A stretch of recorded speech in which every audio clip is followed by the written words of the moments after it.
I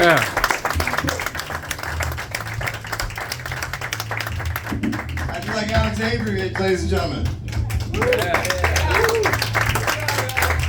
He's a rising star.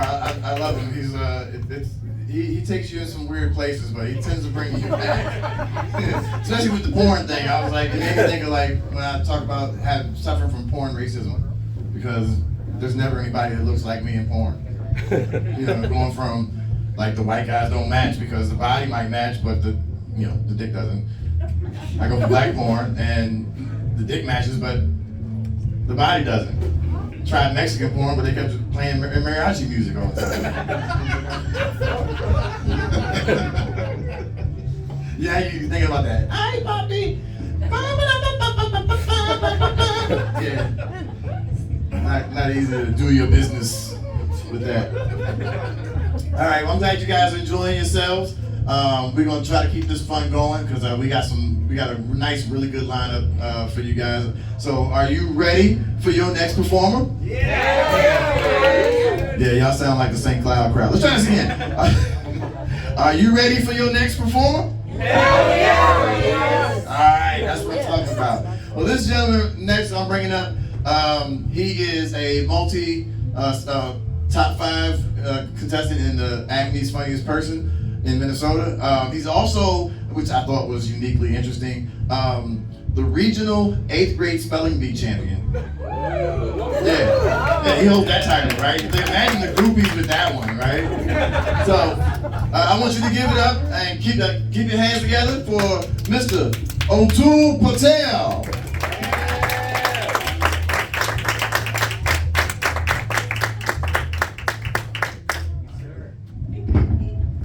Okay, for the record, I'm not Irish.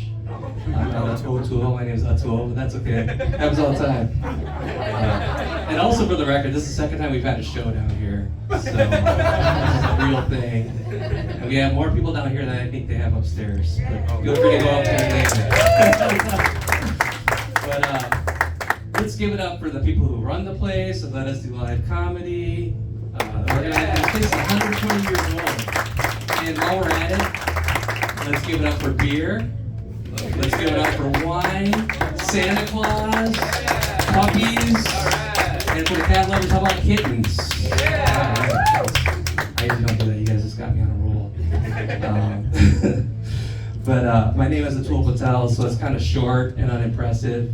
So I'm going to start introducing myself as Atul, son of Harilal, principal renter and defender of Willow Tree Apartments, Unit 248, City of Minneapolis, State of Minnesota, in the United States of America, North America, planet Earth, solar system.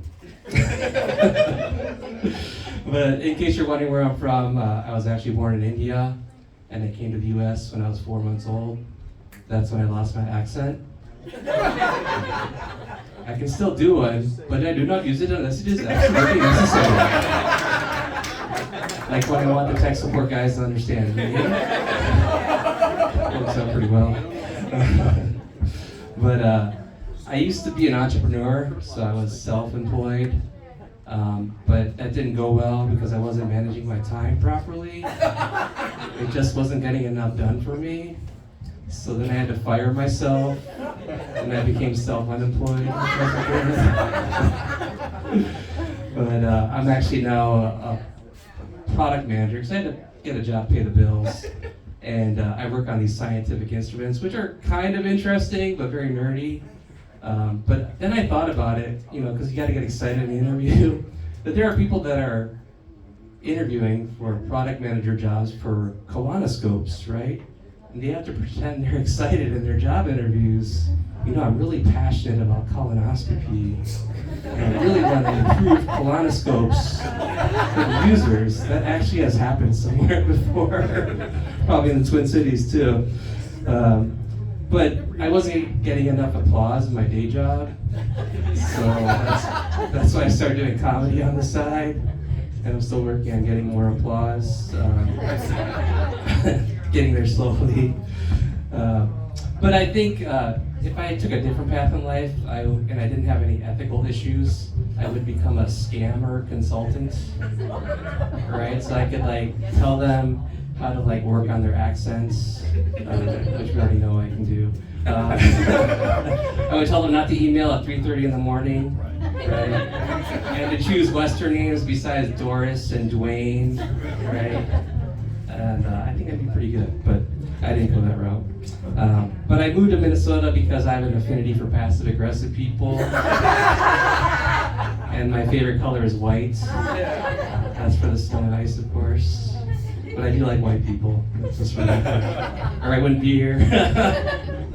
But I find it interesting how, like, people here are about 10% non-white, maybe 20% non-white, 70% white, and 10% whiter.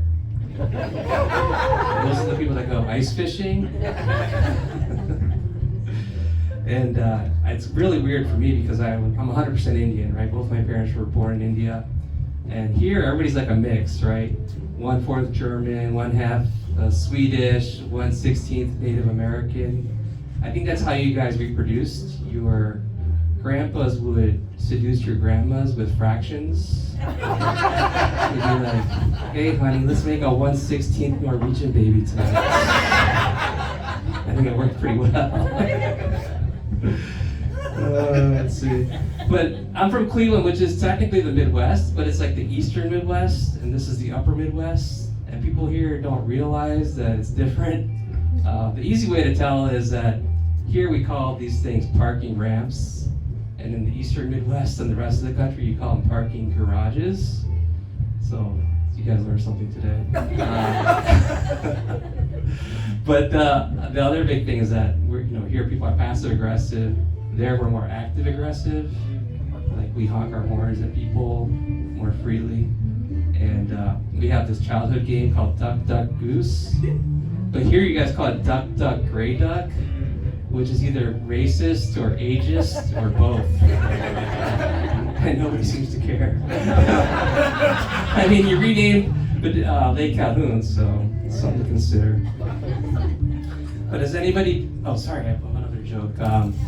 So I was on Instagram the other day, and I posted a comment about people here not accelerating quick enough to get on the highway, like they do in other states I live, Ohio, Michigan, New York. And it's true. That's why you gotta slow down and move over for people here, which is very annoying to us transplants. But a guy from Minnesota commented and said, why don't you move back to Minnesota, Ohio, or New York? And I was like, that's refreshing. He just wanted me to like leave the state. He didn't tell me to go back to my country. So he's either mildly racist or just a statist, you know. I didn't appreciate it. But I'm Asian, but I'm not, because like people think of East Asian people instead of South Asians like me or like us. And it's interesting when the only time that we're considered not Asian is like when there's a terrorist attack. Then all of a sudden I'm like an Arab Middle Easterner. I remember 9/11 and I felt it. I felt the eyes. Because I look Iranian, I know it's kind of funny. But my social media handle is haha masala. Get it? So write that down. And I can use that on Instagram and YouTube, but on Facebook I can't because the letters in the middle spell Hamas. True story. So they actually think I'm a terrorist. But I can't be a terrorist. I mean, I'm a vegetarian. I can't even kill a spider. And besides, I want to advance in my career. And successful suicide bombers never get promoted.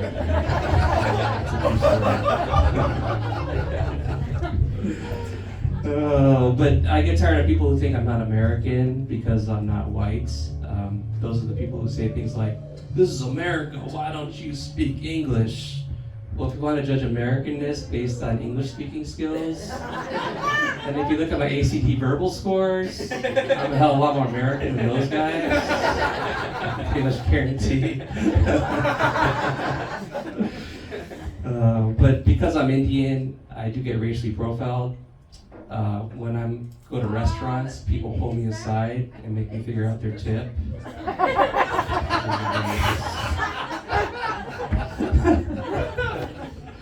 I'm not going to do that here. But has anybody here been to Canada? I didn't get a chance to. A few people. Okay, that's good. It seems like it should be more. I mean, it's like it's a state right over the border. Or okay, a country, sorry. Right over the border. There's a lot of nice things to do, and people are actually pretty friendly, unlike some other upper Midwestern states around here. But you know, and they're not gonna like shoot you like it's North Korea or something like that if you cross the border. So I highly recommend it. That was paid for by the Canadian Tourism Society. Let's see. But I'm philosophically allergic to meat, which is why I'm a vegetarian. But it's kind of funny because you know, I'm vegetarian and I'm not vegan, so I eat eggs and dairy. And the big difference is that I don't talk about my dietary choices all day. But I hear it from the anti-vegetarians too. You know, those are the people who say things like, so what do you eat? Lettuce? You know? How do you get your protein? You know, well, I'm the product of over 100 years of vegetarians, so if that wasn't possible, then I wouldn't exist. I wouldn't be here. Let's see. And the other thing that's interesting is people always say vegetarians are skinny and weak, right? But my best friend, he's vegetarian and he's huge. I mean, he can kick all your asses. He's an elephant, so I don't get to see him at the zoo. What you guys gonna do? Dog best friend, elephant best friend. But because I'm vegetarian, people think I'm on a diet, you know, which isn't obviously true because I'm not. But it's like I get a veggie burger and they like give you a side salad. It's like, no, I want fries with my veggie burger, damn it. So I'm starting a movement for that. Frieswithmyveggieburger.com. That was beer inspired. So I'm really into cars because I used to work for GM a long time ago, and I've noticed that we used to have a Prius plague in the area, and now we have a Subaru Scourge. They're like everywhere, so apparently they're not just for lesbians anymore, which is a good thing. But I realized that Subaru owners are like the most smug people that aren't rich. They think they bought like the perfect car, the perfect vehicle, and anybody who buys anything else has something wrong with them. Right? That their car is just shit, you know. So I don't like Subarus. Plus, every third car is a Subaru.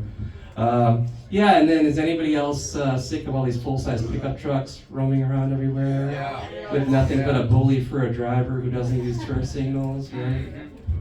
And they're like the first guys to complain about high gas prices, right? Because they're spending hundreds of dollars to fill their tank, which is a supply and demand thing, by the way. But, well, at least it's less money for the Trump campaign, so that's a good thing. I'm sorry, that was wrong. I mean the Trump Legal Defense Fund. But it's those off-road pickups, you know, the ones that are jacked up. Those are the worst. You know, people driving those on the highway is like somebody wearing army boots to a track meet while carrying an empty suitcase. I guess it's fun for them. How much time I got? I didn't even see them. Oh well, I'll just keep going. This is my miscellaneous portion of the show. So you know when you see somebody you haven't seen in a long time, you always say, hey, how you doing? You look great. You know, but why is it all about looks, right? I mean, it should really be, hey, John, you still seem to have a great personality and demeanor so far. That's what matters. Let's see. But I snore, I have to admit, and it's annoying how people like shame you and like try to make you feel guilty for snoring, like we do it on purpose, right? So then, you know, if you're with your partner, she's always like waking you up, kicking you or whatever, so you stop snoring. But it's like, what are you doing? Like, one of us has to get some sleep. Wow,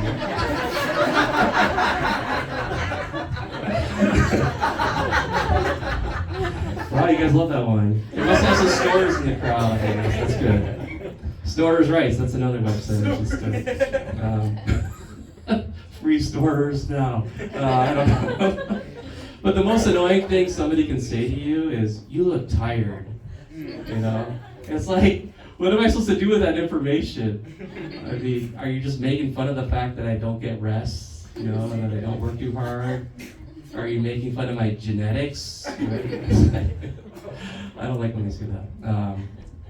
Doesn't make sense. But this one's kind of out there. But as a guy, you know, if you're at the urinal and you're peeing next to somebody at another urinal, I realized that the only proper thing to say to him is "nice shoes." You don't want to say, "What religion are you again?" I wasn't sure who would get that one. All right, good. But I was trying to get DC. 2 minutes. Cool, perfect. So I was on a flight from Japan the other day, a long time ago. And this young guy was sitting next to me, and it's a long flight, so he was getting tired, and he kept falling asleep and resting his head on my shoulder. And it happened for like minutes, and I was like, what do I do, right? I didn't want to be rude and wake him up, you know, because then he'd lose some sleep. But then I didn't want him to like be mad at me for not waking him up, right? So it was this dilemma. And then I really didn't want him to think I enjoyed it. But I did, because he was like the son I never had. So there was like a tender moment between us. But I'll leave you with some of my nerdy quotes. How about that? And these aren't even jokes, they're just quotes.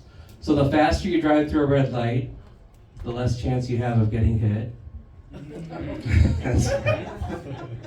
I'm a part-time psychic. I only work when I'm right. Let's see, what was the other one? Oh yeah, if murderers were really patient, they wouldn't have to kill anybody. All right, thanks a lot, man. My name's Atul Patel.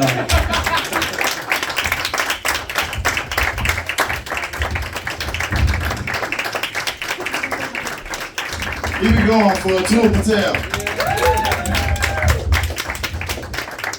Yeah, I messed the name up a little bit. That's all right. I didn't want you to think I was saying he is a tool. That's my other joke. I love the 9/11 one too. It reminded me of like how 9/11 was just horrible for me. Like they even called him the translator for me one time at TSA. And I was like, yeah.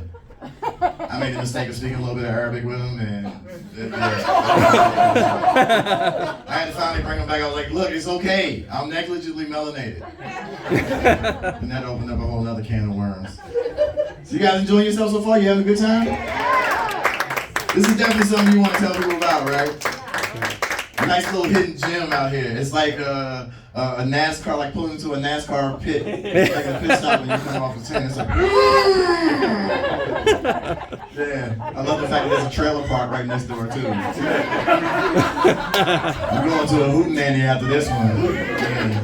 All right, a hootenanny. Yeah. When you this far inside the U.S., hootenanny.